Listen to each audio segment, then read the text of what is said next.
Hey guys, it's Cole and Kelly Watkins with the Bridge Group, and today we're bringing you our monthly market update. And today we're talking about the month of March. Now, overall, all the sales went down compared to where they were this time last year. We'll talk a little bit more about that here in a second with the numbers, but we are seeing it more like a pre-COVID market. Obviously, we've experienced that huge boom over the past few years, and now everything is kind of leveling off a little bit. Yeah, like Kelly said, I mean, sales are down year over year, 7.5%. We were just looking at kind of the numbers since 2019, and everything is kind of balancing out towards that pre-COVID, like Kelly just said. So it's not a COVID market, it's a normal market, right? And I've been saying that for quite a while, as that's what we're going into. So sales coming down 7.5% off of market record years, that's all we're seeing right now. It's not a bad market. It's not the last couple of years market, right, but it's still a very good market. And we're starting to see that kind of tick up as we're getting closer to summer. And we are seeing that the average sales price actually did go up, only by 1.3%, but we are at an average sales price in Houston of $412,000.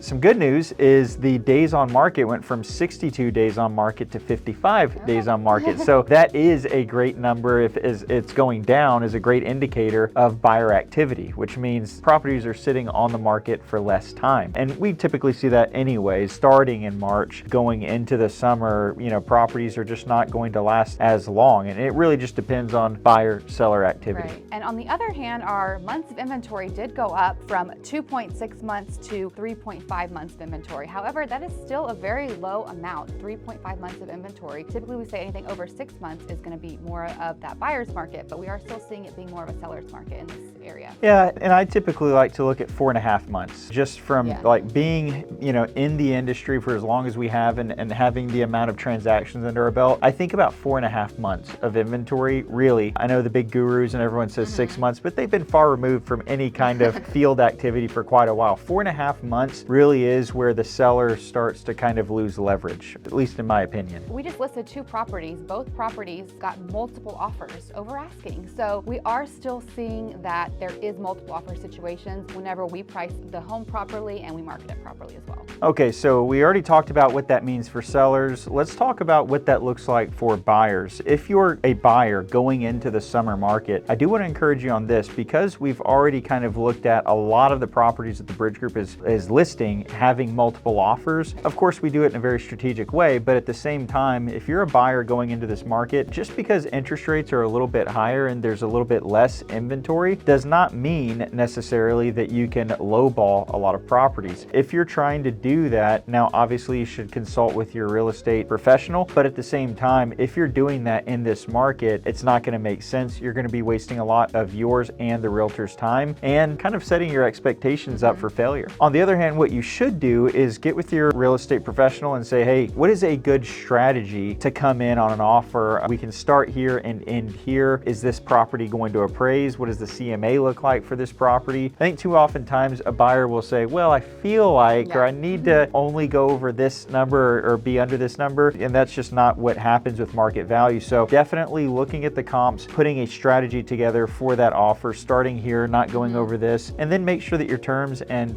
concessions are in alignment with your offer. And make sure that you guys get with your lender talking about where the rates are today. Things like insurance, taxes, all these things go into what your monthly payment's going to be. So make sure that you have that ready to go and set up before you put your offer in, so you know what to expect. So as always, if you have any questions about the Houston market, if you're buying, selling, or leasing in the area, reach out to the Bridge Group today.